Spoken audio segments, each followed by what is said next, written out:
guys, so in today's video, I am going to basically walk you through how I homeschool. And so as you can tell, my kitchen table is a mess, and that is because I just finished documenting our entire daily routine.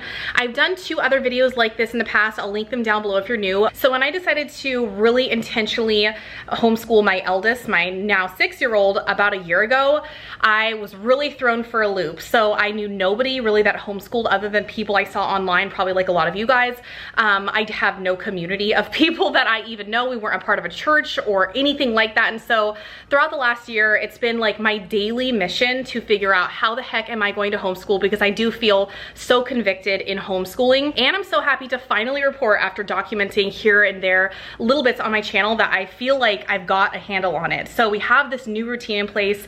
I figured out a way to finally find time to homeschool my 4-year-old and 6-year-old when the baby sleeps, and occupying him in certain ways throughout the day. So I'm gonna share things that I've learned over the last year. And I'm also, weirdly enough as it sounds, gonna share our socialization schedule. So nobody says that, but I think it's because I was, you know, traditionally schooled, that I feel like it's placed upon me to put together some weekly routine so that we don't feel trapped and stuck inside, and not, you know, seeing other people even for my own sanity, because being with your kids and schooling them 24/7, it's not something I've ever done, okay? Like I never did that with my parents. And so we had to, like I said, intentionally, or I had to set out to find co-ops and groups of people with the same shared values, and just so I could learn how they structure their life and how they do it all. So I'm gonna talk about how I found these people and what that looks like. So anyways, if you're new, subscribe and like this video if you got value from it, and let's go ahead and get onto it.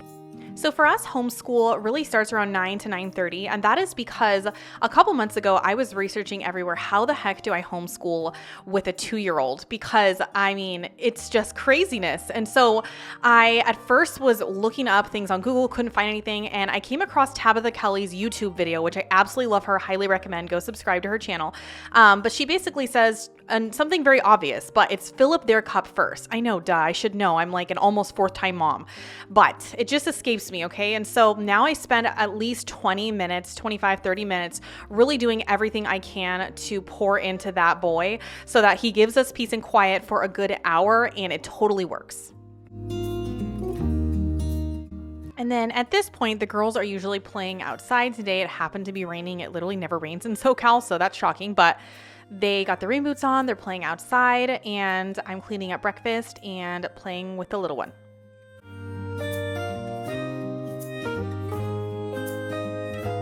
Okay, so really quickly, I just organized all of our homeschool stuff.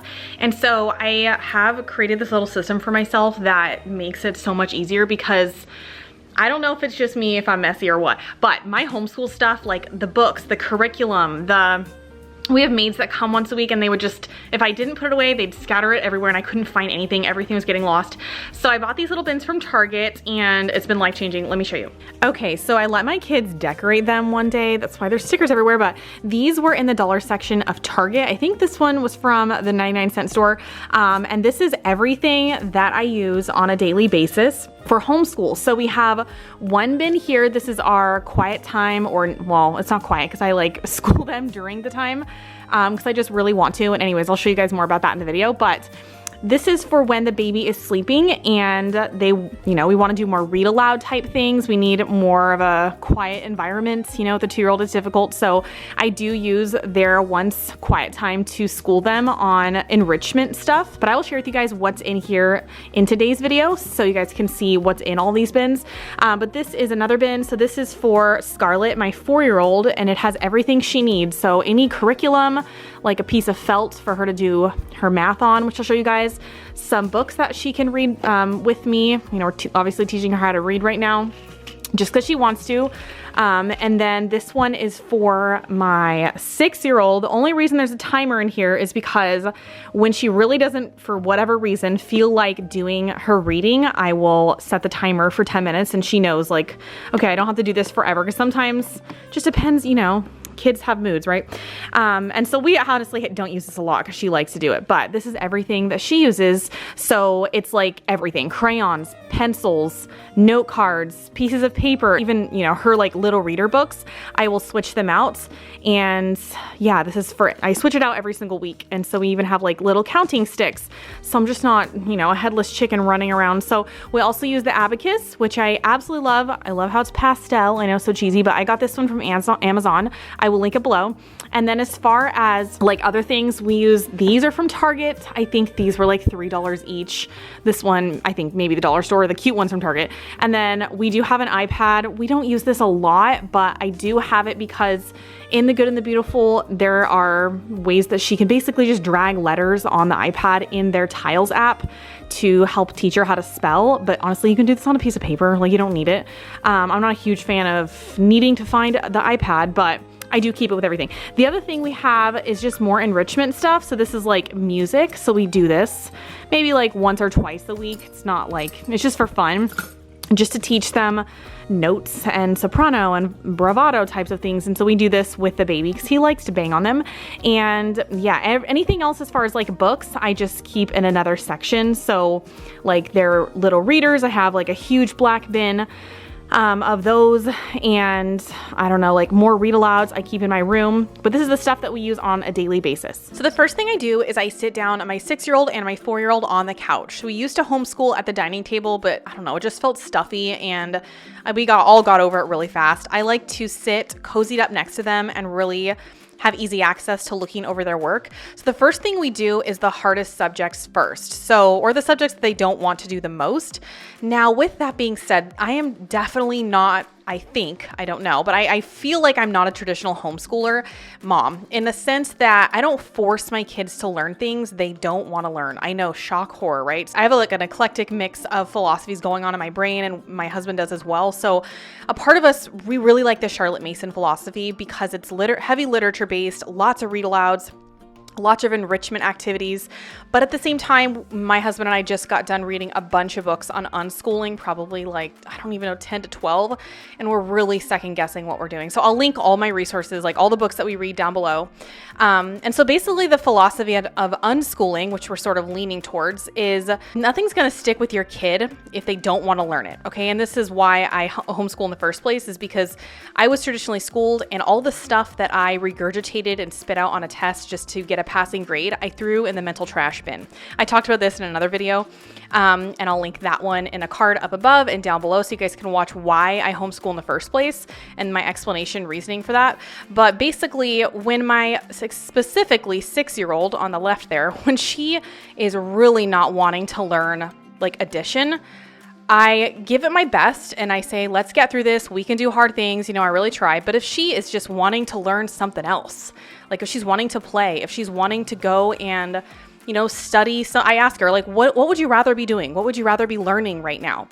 And so I used to think unschooling was just a lazy parent, not literally, but it kind of comes across as a lazy parent's way of homeschooling.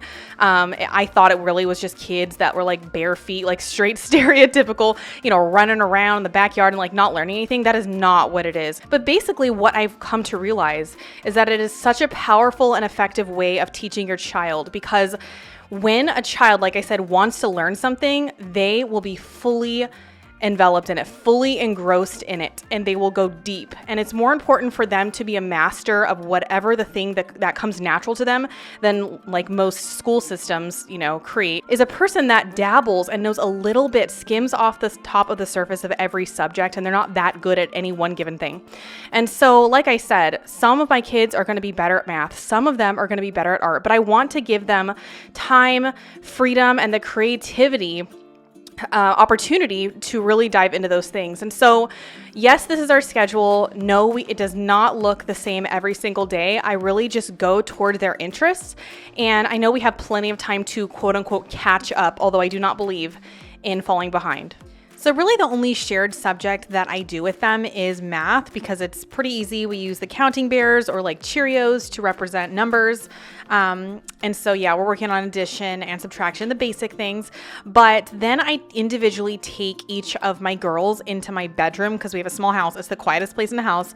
And we work on reading. So reading is very interesting because I thought it was going to be like pulling teeth, and it was. I tried to teach my 5-year-old, my eldest, who was 5 at the time, how to read. She didn't want anything to do with it. I let it alone for like 6 months, and she basically taught herself how to read just by asking me, and also by me teaching her obviously the basics, the sounds, the letters, how to write them, and the blends. And so the book that I would highly, highly recommend is so old school. It's not cutesy. It has no pictures in it, but it's called I'll Teach Your Child to Read in 100 Easy Lessons. And if you're diligent with it and chip away every day for even like 5 to 10 minutes, your kid will be reading in no time. And so my 4-year-old has an interest in reading. Now, this would have never happened with my eldest. She wanted nothing to do with reading till like 5 and a half.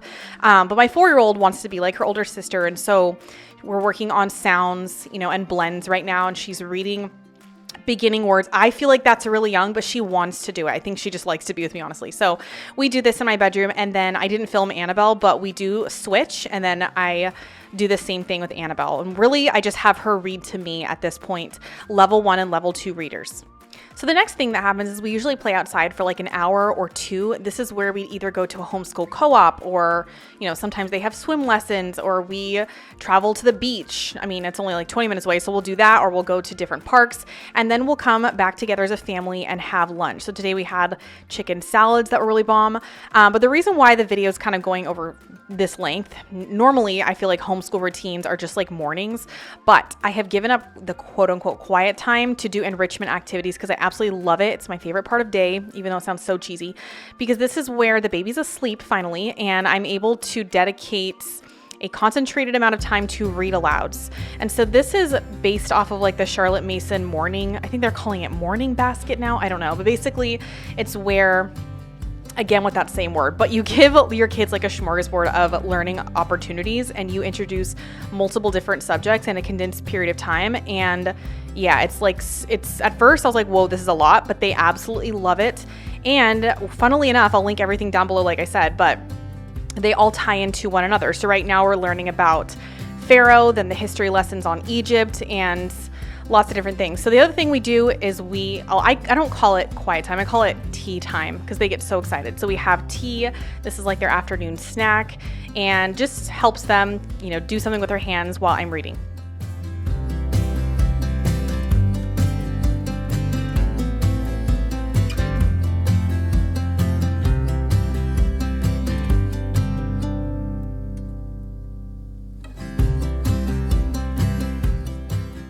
First Thessalonians 5:11. Therefore, encourage one another and build one another up, just as you are doing. Good job. Looked like you were doing a TikTok dance. I know. Luke 1:37. For nothing will be impossible with God. Yes, for nothing will be impossible with God. King of Egypt became known as the Pharaoh. He carried a shepherd's crook to show that he was supposed to lead and take care of all the Egyptian people, just like a shepherd takes care of and feeds his sheep. So once we're done with the scripture memory, I will start history. So this is a book called The Story of the World, and everything I get is pretty much from Amazon. I'll link it down below, but this is good because we're learning about the creation of, what we know as the world. So it starts with nomads, explaining what nomads are and how they turn into farmers, and how farmers turns into what it's focusing on is Egyptians and the first pharaoh. Very interesting. And so there's coloring pages that go along with the chapters of the book, which I think are really cool. Or they will work on handwriting, so just whatever they want. And so I got this book, actually a series, it's a set of 4 books, and I don't know if you guys can tell from this angle, but I think the term is embossed, because it's like, it has little grooves that you can write on top of versus it just being printed, and it's got also disappearing ink. So the next thing we're gonna do is catechism memory, and then we'll move on to the next thing. Who made you? God made me. What else did God make? The whole world. Why did God make you in all things? The whole for his own glory. For his own glory. Are there more gods than one? No. There's only one God. And so a couple of other things that we like to switch off. I don't do all of these things in one day. It just depends on what we're all feeling like, but we'll read a little passage from 50 Famous People, which is really good. It's like, you know, stories about Abraham Lincoln and things like that. And then we also just got this book, Grandpa's Box. It's the story of creation. It's told by like a grandfather to his grandchildren. Highly recommend. Then the baby wakes up and we have to start getting creative. I know there's so many resources I'm sharing with you, so I apologize.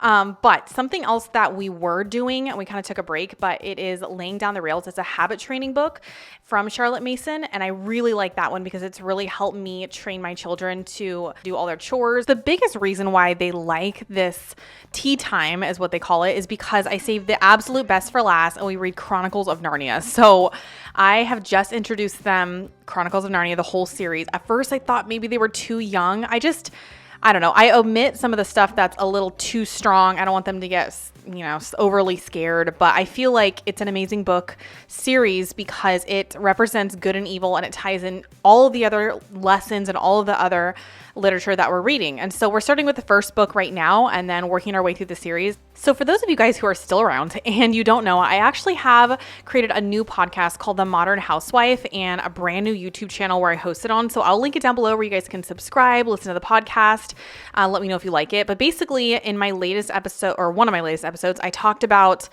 are homeschoolers weird, quote unquote? Okay, weird, horrible word to use, but I just say that because that's what a lot of people tell me, like, wow, you're gonna homeschool your kids, are they gonna turn out to be weirdos? Whatever. Family members, people in my life, I don't think they are at all, but I talked in detail about my experience in trying to find homeschool co-ops with a mixture of people so my kids can learn from other people, still socialize with kids, and basically we kept finding different groups through Facebook groups. And so I would scour Facebook for homeschool playdates, homeschool co-ops, using different keywords, you know, and we finally found one that is Charlotte Mason based. They meet every Wednesday. We do Wednesday Riches at a park that's super beautiful. And then Friday they do field trips and they do like really intense hikes sometimes. My husband usually takes them because I've been pregnant with nausea, you know, so he takes the 3 kids and they're backpacking like up these crazy trails in Orange County, and they absolutely love it. But it took and I talk about this in the podcast, it took about 6 months of trying different groups nearly every single week to find one that fit our values and fit like the age group that we're looking for. And yeah, we absolutely love it. So I'd highly recommend that. But this is also a screenshot of what our weekly schedule looks like for those of you guys who are interested. And I put this here because I wanted to know people's weekly schedule. Like, what do they do all week, you know? So this is kind of like a rough schedule. And then the last thing I wanted to end on are 2 books that I'd highly recommend. And I will link these below as well. These are my newest reads, and they are so good if you're looking at homeschooling or just shifting your mindset if you are a homeschool mom on some of the stuff that I've touched on in today's video. But yeah, thank you guys so much for watching this video. Subscribe if you're new, and I'll see you in my next one. Bye, guys.